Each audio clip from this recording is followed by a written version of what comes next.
ሰላም ጤና ይስጥልኝ ውድና የተከበራችሁ ተከታታዮቼ፣ ዛሬ ቀን 10 አራተኛው ወር 2026 ዕለተ ዓርብ ሰንበት ከመግባቷ በፊት አጫጭር መረጃዎች ይዤላችሁ ቀርቤያለሁ። በሳምንት ምን ተፈጠረ? ለየት ያለ ነገር ሁላችንም እንደምንረዳው ለየት ያለው መረጃችን በዚህ ሳምንት የተኩስ አቁም ስምምነት በኢራን በእስራኤልና በአሜሪካ መካከል ለሁለት ሳምንታት ያህል የተኩስ አቁም ስምምነት ታውጇል። በዚህ የተኩስ አቁም ስምምነት ወቅት አሜሪካና ኢራን በፓኪስታን ድርድር ያካሂዳሉ። ድርድራቸውም በአሜሪካ በኩል በተለይ እስራኤልን መቅረብ አለበት ያለቻቸውን ነጥቦች እነሱንን ለአሜሪካ በመስጠት እነዚህ ነገሮች ከተሟሉ ከዚህ በኋላ ደግሞ ያለውን ሁኔታ ምናልባት ጦርነት ባይሆንም ያው የተኩስ አቁም ስምምነቱ ጸንቶ ሊቆይ ይችላል የሚል ግምት አለ። ኢራን በዚህ ላይ ያዙኝ ልቀቁኝ የሚለውን ሁኔታ በሚዲያ እያየን ነው። ግን ደግሞ ውስጥ ለውስጥ እባካችሁን አድኑን የሚል ተማጽኖ እያቀረበች ነበር። አሁን ደግሞ ሂዝቦላም አብሮ የዚህ የተኩስ አቁም ስምምነቱ አካል መሆን አለበት የሚል አቋም በኢራን በኩል ነበር። ሆኖም ግን በእስራኤል በኩል ግን የተደረገው ምንድነው? ልክ የተኩስ አቁም ስምምነቱ እንደታወጀ በኢራንና በአሜሪካ መካከል ማለት ነው፣ እስራኤል እጅግ በጣም በርካታ የጦር ጀቶችን በማሰማራት አስቀድማ ጥናት አድርጋ ስለነበረ በሊባኖስ ውስጥ በመቶ በተለያዩ ቦታዎች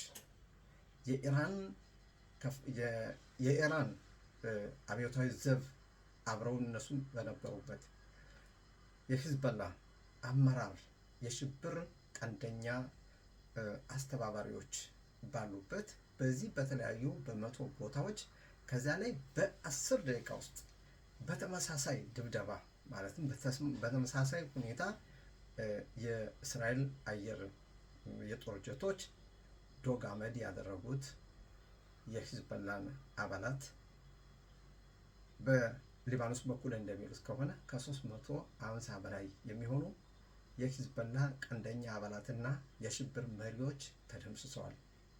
ከ700 በላይ ቆስለዋል እየተባለ ነው።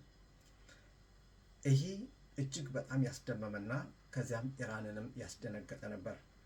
ኢራን ወዲያውኑ ለአሜሪካ ለዓለም አቀፍ ይሄው እስራኤል የተኩስ አቁም ስምምነቱን እየጣሰች ነው፣ እኛም ወደ ጦርነቱ እንመለሳለን የሚል ዛቻ አስተላለፈች። እስራኤልም እኛም ዝግጁ ነን ካፈለጋችሁ እንዲሁም የቀረን አለ በሚል እዚያ ሲነሱ አሁን ኢራን አንገቷን ዝቅ በማድረግ ወደ ድርድሩ ቀጥታ ሄዳለች። ከዚያ በፊት ግን እስራኤል በሂዝቦላ ላይ የምታደርገውን ጥቃት ካላቆመች እኛ ወደ ድርድር አንገባም ብለው ነበር። እስራኤል ግን እኛ ይሄ አይመለከተንም፣ የምትደራደሩት ከአሜሪካ ጋር ነው፣ ተደራደሩ፣ እኛና ሂዝቦላ ደግሞ የምናወራርደው ሂሳብ ስላለን እዚህ ላይ ጣልቃ አትግቡ፣ እናንተ ስራችሁን ቀጥሉ የሚል መልእክት ነበር በእስራኤል በኩል የተላለፈው። ስለዚህ ኢራኖች አንገታቸውን ደፍተው ወደ ድርድር ሂደዋል። ማለትም በነገው ዕለት ነገ ቅዳሜ ማለት ነው አሜሪካና ኢራን ለ2 ሳምንት ያህል በመደራደር ምናልባት ወደ ስምምነት ላይ ይደርሳሉ የሚል ሁኔታም አለ። ሂዝቦላ ደግሞ እሱ እስካሁን ድረስ በቅንጦት የገባበት ጦርነት ነው። ለኢራን አባራ ወይም ደግሞ ድጋፍ በሚል የገባው ጦርነት አሁን እጅግ በጣም በህልውናው ላይ መጥቷል። በጣም ከባድ እንደሆነ እያሳየ ያለበት ሁኔታ ነው ያለ። እስራኤል ትቀጥላለች። እስካሁን ድረስ ይሄ በዚህ 40 ቀናት ውስጥ የሂዝቦላ አባላት አመራሮች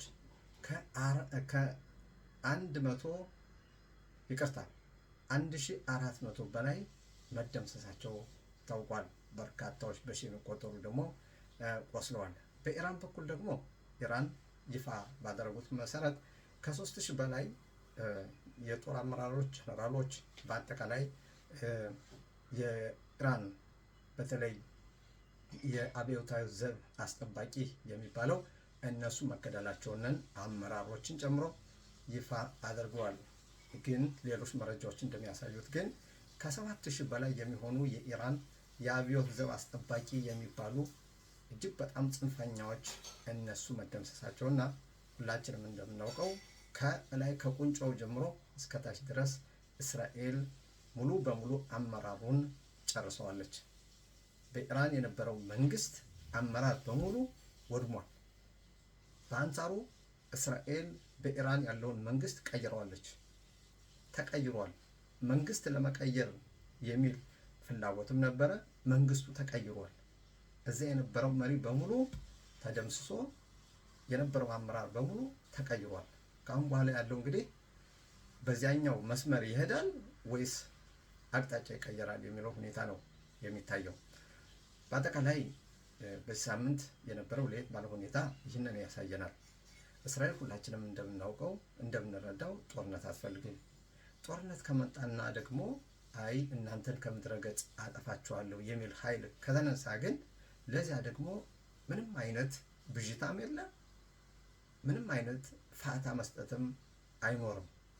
ስለዚህ በእስራኤል በኩል ያለው ዝግጅት አሁንም በተጠንቀቅ ያለበት ሁኔታ ነው ያለ። የፊታችን እሁድ ትምህርት ቤቶች ይከፈታሉ፣ ተማሪዎች ወደ ትምህርት ገበታቸው ይመለሳሉ የሚል ሁኔታ አለ። በአጠቃላይ ግን አሁን በሰሜን በኩል ትንሽ አልፎ አልፎ ይኸው ከሂዝቦላ ጋር ግጭት አለ። ያም መጨረሻ ላይ ያቆማል የሚባል ሁኔታ ነው ያለ። ጥንቃቄ ማድረግ ጥሩ ነው። በአጠቃላይ ግን ሰንበት ሰላም እንዲሆንላችሁ እመኛለሁ። ሻባት ሻሎም። ወንድማችሁ ጋቢ ወርጋል።